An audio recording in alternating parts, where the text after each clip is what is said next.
नमस्ते दोस्तों। उत्तर प्रदेश चुनावों में जिन्ना की एंट्री हो चुकी है। अखिलेश यादव ने यह कहा कि जिन्ना ने भारत को आजादी दिलाई। तो क्या सच में जिन्ना ने भारत को आजादी दिलाई थी? और भारत को आजादी दिलाने वाले इस महान स्वतंत्रता सेनानी के बारे में और क्या कारनामे थे, ये भी जानेंगे। और साथ ही साथ ये भी जानेंगे कि अगर अखिलेश यादव बने उत्तर प्रदेश के अगले मुख्यमंत्री, तो क्या वो भी जिन्ना वाली आजादी दिलाएंगे? क्या वो भी उत्तर प्रदेश को दूसरा पाकिस्तान बनाएंगे? जानेंगे आज की इस वीडियो में।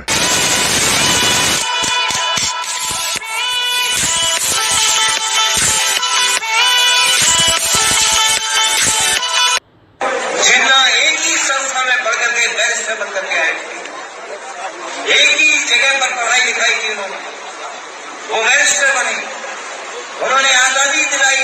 अगर हम इतिहास के पन्नों को खंगालें तो हमें ये पता लगेगा कि जब विदेशी कपड़ों के बहिष्कार की बात आई, इसके बाद भी मोहम्मद अली जिन्ना ने विदेशी कपड़ों को पहनना नहीं छोड़ा और लगातार विदेशी कपड़े पहनता रहा। इसके साथ साथ मोहम्मद अली जिन्ना मास प्रोटेस्ट के भी खिलाफ था। उसका यह मानना था कि आजादी अगर लेनी है या फिर किसी तरीके का पावर सेटलमेंट ब्रिटिश से करना है तो वो नेगोशिएशंस के थ्रू होना चाहिए। तो मैं ये बता दूं कि नेगोशिएशंस या बातचीत के जरिए भीख मिलती है, आजादी नहीं। इसके साथ साथ जिन्ना ने कुछ अपने भाषणों में तो यहां तक बात कह दी कि I would prefer a colonised India rather than a Hindu India. Hindu India इसलिए वो कह रहा है क्योंकि उस समय भारत यदि आजाद होता तो वो हिंदू मेजॉरिटी होता, अगर पाकिस्तान भी उस समय भारत का हिस्सा होता। तो जो व्यक्ति ये कह रहा है कि मैं ब्रिटिशों की चापलूसी कर लूंगा, उनकी गुलामी कर लूंगा, पर लेकिन आजादी में एकता के साथ नहीं रहूंगा, वो व्यक्ति किस बात का आजादी दिलाने वाला आदमी हुआ? इसके साथ साथ मोहम्मद अली जिन्ना सिर्फ एक इस्लामिक राष्ट्र के लिए लड़ रहा था। उसको मात्र भारत का खंडन करना था, बस उसका यही एक फॉर्मूला था। और क्योंकि उसका ये फॉर्मूला ब्रिटिशर्स को सूट करता था कि भारत कभी भी एक ना रहे, जिसकी वजह से भारत में आपसी फूट बनी रहे, और भारत का यदि विभाजन हो गया तो भारत अखंड नहीं रहेगा और भारत एक महाशक्ति बनने के लिए बहुत लंबा समय ले लेगा। इसलिए ब्रिटिशर्स ने लगातार उसका समर्थन किया और उसकी जो डिमांड थी सेपरेट इलेक्टोरेट की, उसका भी ब्रिटिशर्स ने समर्थन किया।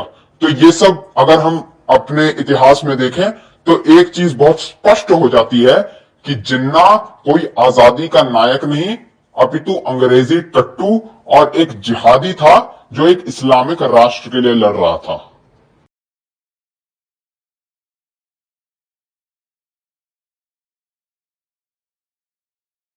अब सवाल ये उठता है कि अगर अखिलेश यादव दोबारा उत्तर प्रदेश के मुख्यमंत्री बने तो क्या वो उत्तर प्रदेश को दूसरा पाकिस्तान बनाएंगे? इसको समझने के लिए हमें यह समझना होगा कि जिन्ना का पाकिस्तान था क्या, जिन्ना का पाकिस्तान का मॉडल क्या था। जिन्ना का पाकिस्तान का मॉडल था नरसंहार। जिन्ना के पाकिस्तान का मॉडल था 16 अगस्त 1946 को डायरेक्ट एक्शन डे पे लाखों हिंदुओं की हत्या। जिन्ना का मॉडल था हिंदू महिलाओं का बलात्कार। 10 लाख हिंदुओं को मार के पाकिस्तान से भगाया गया और उनका कत्लेआम हुआ। ट्रेनों में भर भर के लाशें आई, महिलाओं का सामूहिक बलात्कार हुआ, कन्वर्जन हुआ। ये था जिन्ना का पाकिस्तान मॉडल। अब हम समझते हैं कि अखिलेश यादव ने 2012 से 2017 के बीच क्या किया। 2012 में सरकार बनते ही सबसे पहले आतंकवादियों के मुकदमे वापस लिए। आजम खान तो पहले ही कह चुके थे कि भारत माता डायन है। आजम खान इंडियन आर्मी को रेपिस्ट भी बता चुके थे। इन्हीं आजम खान को सुपर चीफ मिनिस्टर के रूप में अखिलेश यादव ने रखा। ये आजम खान, इसको मंत्री बनाया अखिलेश यादव ने, जो मां भारती को डायन कहता है, इंडियन आर्मी को रेपिस्ट कहता है। इसके साथ मुलायम सिंह यादव ने 1990 में कार सेवकों के ऊपर जो गोली चलाई थी वो तो सभी को याद है। उसके साथ साथ अखिलेश ने कांवड़ यात्रा में डीजे बंद कर दी थी, पर लेकिन जो नमाज होती है उसके ऊपर कोई पाबंदी नहीं लगाई थी। वो तो भला योगी जी का, जिन्होंने कांवड़ यात्रा में दोबारा से डीजे की शुरुआत की। उसके साथ साथ कई सपा विधायकों ने तो अपनी पूरी की पूरी विधायक निधि कब्रिस्तान की डिमार्केशन पे निकाल दी थी। इसके साथ साथ संतों पर लाठियां चलवाना कुंभ के समय और कैराना से हिंदुओं का पलायन होना, ये तो आम सी बात हो गई थी। इसके साथ साथ मुजफ्फरनगर में एक हिंदू लड़की को सिर्फ इसलिए छेड़ लिया गया कि वो हिंदू है। अब ये तो हुआ कि जब वो सत्ता में थे तब उन्होंने क्या किया। सत्ता से बाहर आने के बाद क्या किया? सत्ता से बाहर आने के बाद अखिलेश यादव ने आतंकवादियों को डिफेंड किया। जब अभी आपको याद होगा यूपीएसटीएफ ने कुछ लोग पकड़े तो अखिलेश यादव ने कहा कि ये चुनाव जीतने की रणनीति है।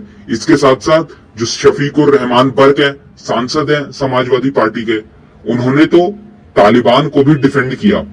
तो ये मात्र वोट बैंक पॉलिटिक्स के चक्कर में यदि अखिलेश यादव 2022 में दोबारा आए तो एक दूसरा पाकिस्तान बनेगा।